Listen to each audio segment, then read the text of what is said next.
Ever been on a first date that went so well you couldn't wait for the second, but then you ended up waiting like a very, very long time for the second date? But they totally kept you on the hook. So you were like, it'll happen. It will definitely happen. If so, you might find this episode relatable.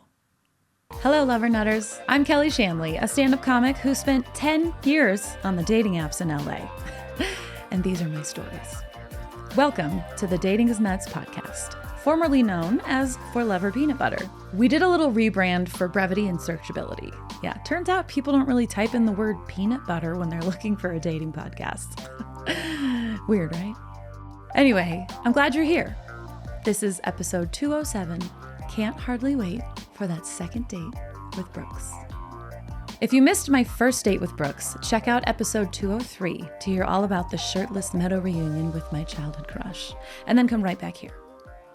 I hadn't talked to anyone on the phone as much as I talked to Brooks since I was in middle school and my parents got me my own phone line. The height of cool in the 90s, okay? Whenever he called, I would get all flitty and excited, but then answer like as coolly as I could, you know, like, hello?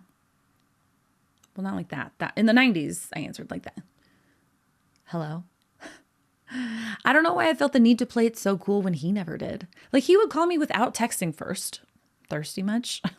All excited with updates about his book. And then he would ask me if I had finished the chapters in my novel that I said I would and talk about manifesting greatness.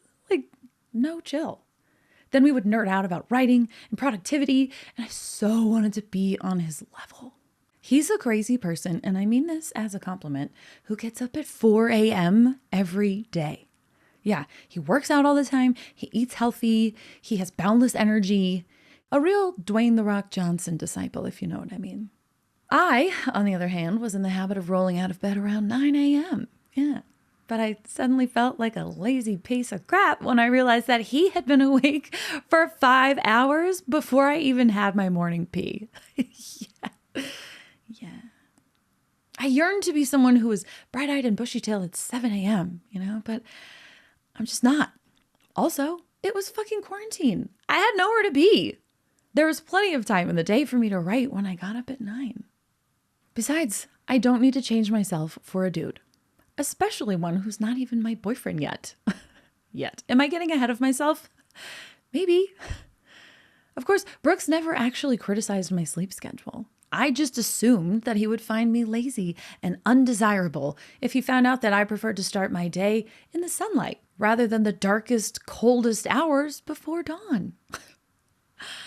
Oh, we're doing this again? Deciding ahead of time what someone won't like about me and trying to hide it or change it real quick?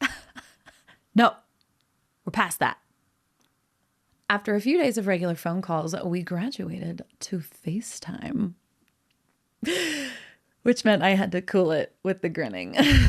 Yeah, like smiling is fine, but OMG, I can't believe I'm on the phone with you right now, face. Is not, you know. Not to mention, I now had to have some semblance of makeup on at all times so that when he ambush FaceTimed me, again, not that I minded, I wouldn't look like a complete ragamuffin with messy hair and no visible eyelashes. These are real, but they are very, very blonde. But I also didn't want to have too much makeup on because I didn't want to look like I was trying too hard. You know, it was quarantine. I was just hanging out at home with my mom in the forest. Like, can't have a full face of makeup and a push-up bra on. Like, that's too much. I didn't overthink it or anything. It's totally fine. It was not a big deal.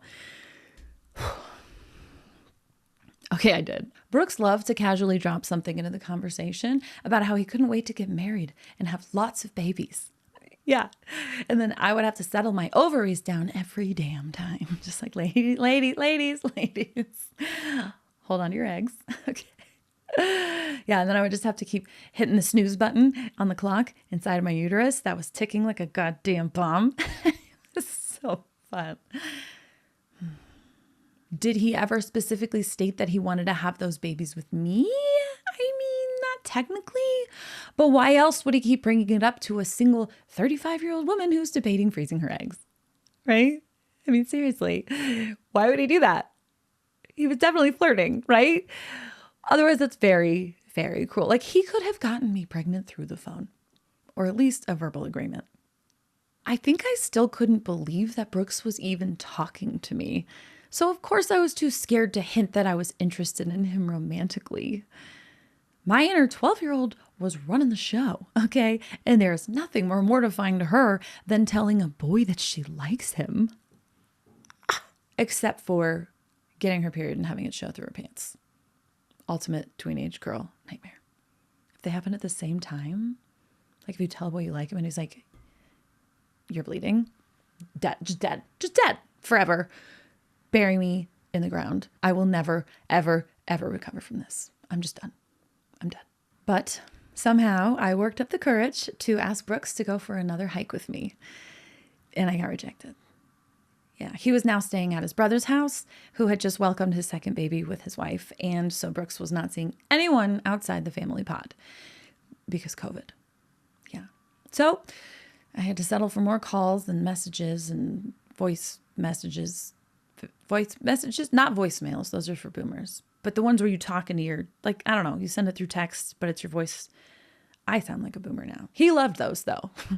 Not a big typer, evidently, which is strange since he was writing a book. He managed to keep me on the hook with our daily check-ins and deep personal conversations. I felt like he was confiding in me and I him. And that didn't happen to me with just anyone. Maybe that's how he talks to everyone in his life, but it's not how I talk to everyone in mine. So I felt special and connected and certain that we would eventually, at some point in time, connect in person for our first kiss on our second date. I just didn't have any idea when that would be. Yeah. And so went my pining for the Elton to my tie.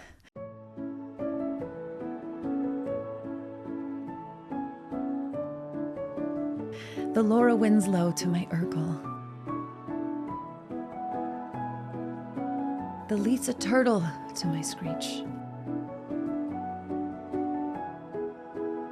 With no concrete plans to hang out. If you enjoyed this episode, please subscribe, leave us a review, and tell your friends. Seriously, if you thought of anyone during this episode, maybe someone who strings people along for too long, or maybe someone who stays on the hook for too long, or maybe just someone who likes all the 90s TV shows that I referenced, the best thing you can do is share this with them. Yes, obviously it helps me if you share this with them, but I genuinely hope that it helps them too. You too. All of you. To help you feel less alone in your chaotic dating journey. I know how it can be out there, okay? Thank you so much for watching and listening, and be sure to tune in next time when we'll go on our second date with my very hot neighbor, Carter. I'm still Kelly Shanley, and I'll see you next time, Lover Nutters.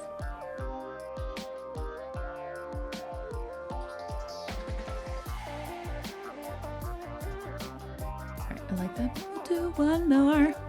Rather than the darkest hours before the dawn. The dawn.